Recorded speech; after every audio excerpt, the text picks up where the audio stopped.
లక్ష్మీ నరసింహస్వామి మా ఇంటి దేవుడు అధ్యక్ష. ఆ లక్ష్మీ నరసింహస్వామి మీద ప్రమాణం చేసి చెప్తా ఉన్నా అధ్యక్ష. ఒక మహిళగా నాకు 2 కొడుకులు ఉన్నారు అధ్యక్ష. వాళ్ళిద్దరి మీద ప్రమాణం చేసి చెప్తా ఉన్నాను. నాది ఆస్తుల పంచాయతీ కాదు అధ్యక్ష, నాది ఆత్మగౌరవం పంచాయతీ. నేను ఏ విషయమైనా, ఉద్యమకారుల విషయమైనా, బీసీల విషయమైనా, మహిళల విషయమైనా ఏదైనా నిలదీసి అడిగిన అధ్యక్ష, రేపు కూడా అడుగుతా అధ్యక్ష. అందులో ఎట్టి పరిస్థితులలో కాంప్రమైజ్ అయ్యే విషయమే లేదు అధ్యక్ష. ఈ సందర్భంగా తమరికి కూడా నేను ఒక మాట చెప్తా ఉన్నా అధ్యక్ష. మన రాష్ట్రంలో 17 లోక్సభ స్థానాలు ఉంటాయి అధ్యక్ష. ఒకటే ఒక ఉమెన్ ఎంపీ అధ్యక్ష. 119 అసెంబ్లీ సీట్లు ఉంటాయి అధ్యక్ష. అన్ని పార్టీలు కలిపి 8 మంది ఉన్నారు అధ్యక్ష మహిళలు.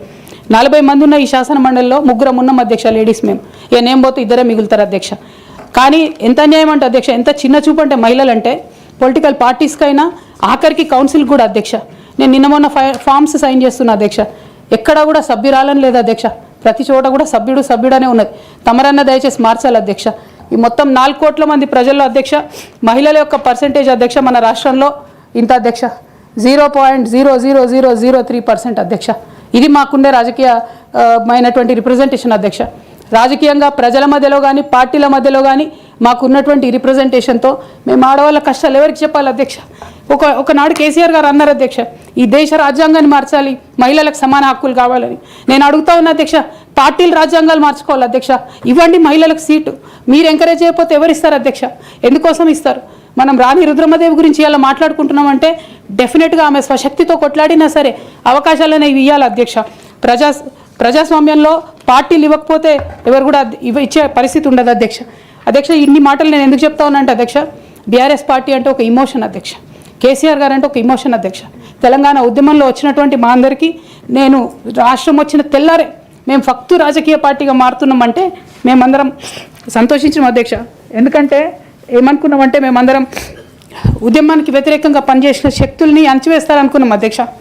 తెలంగాణకు ఒక స్వీయ రాజకీయ అస్తిత్వం వస్తుంది అనుకున్నాం అధ్యక్ష. కానీ ఉద్యమకారులకు, ఉద్యమ సహచరులకు అధ్యక్ష, ఉద్యమంలో రాత్రి పగలు పనిచేసిన వాళ్ళకు, కష్టకాలంలో అండగా ఉన్న వాళ్ళకు అధ్యక్ష అందరిని ఆగం చేస్తారు అనుకోలేదు అధ్యక్ష.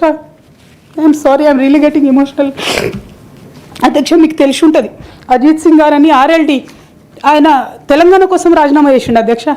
తెలంగాణ వచ్చినాక ఆయన ఒకసారి పిలిచి ఒక షాలని కప్పినాం అధ్యక్ష. మనం షిబ్బు సూర్యన్ గారు ముసలైన పాపం ఎన్నిసార్లు పిలుస్తాను ఇన్నిసార్లు మన మీటింగ్లోకి వచ్చిపోయి ఒకసారి ఒక షాల్ కప్పినామా అధ్యక్ష ఆయనకు. మనం మెహబూబా ముఫ్తీ కశ్మీర్ నుండి ఇక్కడ వరకు ఎన్నిసార్లు వచ్చింది అధ్యక్ష. తెలంగాణ వచ్చినాక ఒకసారి కూడా గుర్తించలే అధ్యక్ష. అంతేకాదు అధ్యక్ష, ఉద్యమ ద్రోహులకు అధ్యక్ష రాజకీయ పునరావాస కేంద్రంగా బీఆర్ఎస్ పార్టీ మారింది అధ్యక్ష. It is really unfortunate to say. కాకపోతే అధ్యక్ష, ఇవాళ ఉన్నటువంటి పరిస్థితులలో చాలామంది మీలాగా వెల్మిషర్స్ ఫోన్ చేసి నన్ను అడుగుతూ ఉన్నారు అధ్యక్ష, పార్టీలో నీ కాంట్రిబ్యూషన్ ఉంది కదా, నువ్వెందుకు ఎమ్మెల్సీకి రిజైన్ చేస్తూ ఉన్నావు, నీ కాంట్రిబ్యూషన్ ఉంది అని అడిగారు అధ్యక్ష. కానీ అధ్యక్ష, ఆ పార్టీలో నైతికత లేనటువంటి ఆ పార్టీలో ఉండి ఆ పార్టీ ద్వారా వచ్చిన ఎమ్మెల్సీలో ఉంటే అధ్యక్ష ఓటి కుండలో నీళ్ళు పోసినట్టు అవుతుంది అధ్యక్ష. ఎన్ని నీళ్ళు పోసినా దానికి ఏం నైతికత ఉండదు అధ్యక్ష. ఆ నైతికత కోల్పోయి